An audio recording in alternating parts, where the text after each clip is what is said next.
Hola a todos, sean bienvenidos a este podcast de la obra Serpiente de Oro del escritor Ciro Alegría. Somos un grupo de estudiantes de la institución educativa Ciro Alegría 2037.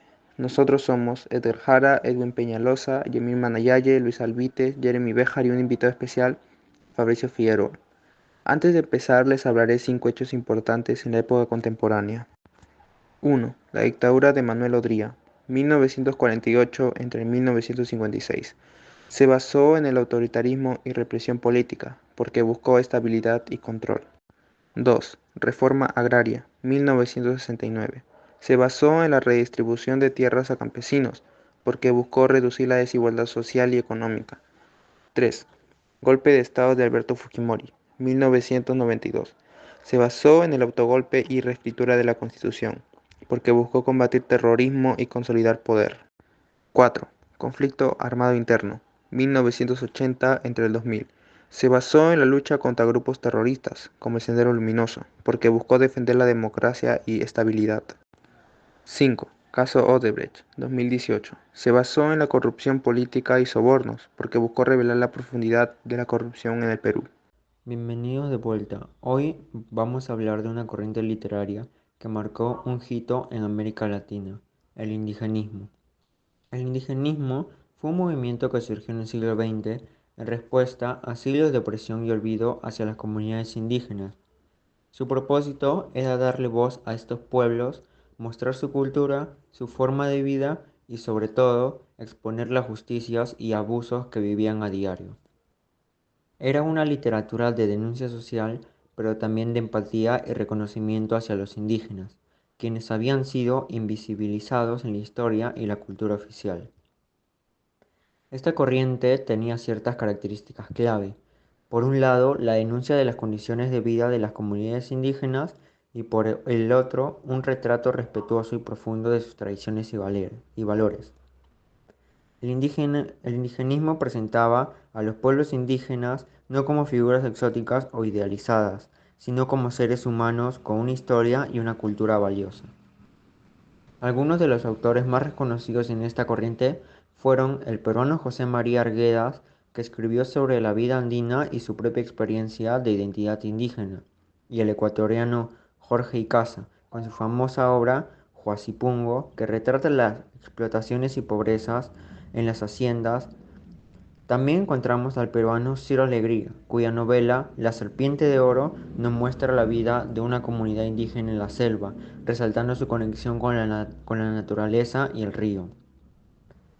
El indigenismo no solo fue un movimiento literario, sino un paso importante en la construcción de una identidad latinoamericana más inclusiva y consciente de sus raíces. Nos deja una lección importante. No podemos comprender nuestra historia ni nuestra cultura sin reconocer la riqueza y los desafíos de los pueblos indígenas. Les hablaré sobre la biografía del gran autor Ciro Alegría. Biografía. Ciro Alegría Bazán fue un destacado escritor peruano, nacido el 4 de noviembre de 1909 en la hacienda Quilca, en Huamachuco, en la región de La Libertad, Perú.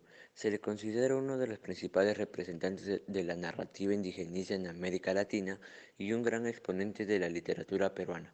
Alegría dedicó su vida a describir las injusticias y la realidad de las comunidades indígenas y campesinas de los Andes peruanos. Alegría estudió en el Colegio Nacional San Juan de Trujillo y luego en la Universidad Nacional de Trujillo. Su activismo político lo llevó a formar parte del movimiento aprista, donde defendió los derechos de las clases oprimidas. Debido a su militancia, fue encarcelado y luego exiliado a Chile en 1934. Durante su exilio, siguió desarrollando su vocación literaria y escribió gran parte de sus obras más importantes.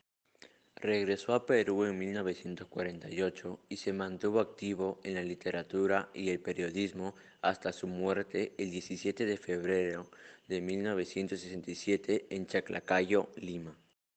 Ahora les mencionaré algunas de sus obras. Duelos de caballeros, 1963, Lázaro, 1948, La ofrenda de piedra, 1964, Cuentos completos, 1972, Los perros hambrientos, 1939, El mundo es ancho y ajeno, 1941. Ahora hablaremos sobre el tema central. El tema central de La Serpiente de Oro es la lucha por la supervivencia de una comunidad indígena, en la Amazonía peruana, enfrentándose a la explotación y las dificultades impuestas por las clases dominantes y las fuerzas naturales. La novela explora la relación del hombre con su entorno, la identidad cultural indígena y la injusticia social. Ahora que tenemos en cuenta el tema central, empecemos con el argumento. La novela de Ciro Alegría nos sumerge en el corazón de la selva peruana, en el caserío de Calemar, donde los cholos balseros viven en armonía con la naturaleza. La vida transcurre pacífica hasta que llega Osvaldo Martínez de Calderón, un ingeniero limeño con ambiciosos planes de explotación de los recursos naturales. Don Matías, el líder espiritual de Calemar, y su familia, los Romero, encarnan la resistencia ante estos cambios. Lucas Vilca, el joven narrador, nos guía a través de los ojos de la comunidad. Su amigo Arturo, hijo de Don Matías, se debate entre la tradición y la modernidad, mientras que su hermano Roger representa la impulsividad y la rebeldía juvenil. Martínez de Calderón, con su proyecto minero bautizado como la Serpiente de Oro, busca enriquecerse a costa de la naturaleza y la cultura de los cholos. Su llegada desata el descontento y la incertidumbre en el pueblo. Lucinda, la esposa de Arturo, y Florinda, otra joven del pueblo, representan la voz de las mujeres, quienes también se ven afectadas por los cambios.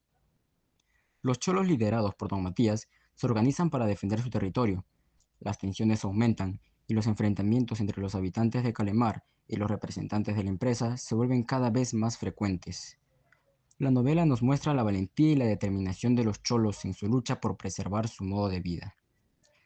La selva, el río Marañón y sus criaturas son personajes fundamentales en la historia. La naturaleza es venerada por los cholos, quienes la consideran una madre protectora. Sin embargo, la explotación de los recursos naturales amenaza este equilibrio ancestral. La novela concluye sin una resolución definitiva, dejando al lector reflexionar sobre el futuro de Calemar y de sus habitantes. La Serpiente de Oro se convierte en un símbolo de la ambición y la destrucción, pero también de la resistencia y la esperanza de un pueblo que lucha por su identidad. Ahora hablaré sobre los personajes principales y secundarios. En los personajes principales está Rosendo Maki, un campesino indígena que es líder de su comunidad. Luego está Don Braulio, un poderoso hacendado que explota a los campesinos y simboliza la opresión y el abuso hacia los pueblos indígenas. Luego está Timoteo, un campesino amigo de Rosendo Maki que participa activamente en las luchas por la justicia y es un fiel compañero del protagonista.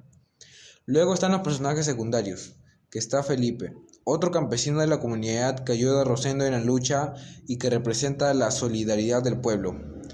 Luego está Don Ezequiel, un intermediario que trabaja para Don Braulio, ayudando en la explotación de los campesinos. Luego sigue Doña Nicanora, la esposa de Rosendo Maki, que lo apoya en sus decisiones y representa la fortaleza de las mujeres en el contexto de la vida rural. Y al final está Ignacio, un joven campesino que se ve afectado por las injusticias y es un ejemplo de las generaciones más jóvenes que también deben enfrentar los abusos. Ahora sigo con el mensaje, que es una crítica a la injusticia social y a la codicia que destruye tanto el entorno natural como la vida de las personas humildes. Y al final termino con el espacio, que se sitúa en la región andina del Perú, específicamente en los pueblos y el paisaje montañoso cerca del río Marañón. En conclusión, La Serpiente de Oro es una obra que refleja profundamente la vida de los pueblos ribereños y su relación con el río Marañón, destacando las luchas y esperanzas de sus habitantes. A través de esta historia, Ciro Alegría no solo nos muestra una realidad peruana, sino que también reivindica la riqueza cultural y la fortaleza de nuestra identidad. Esta novela, entonces, va más allá de una historia de personajes. Es una voz literaria de resistentes y orgullo que permanece vigente. Muchas gracias.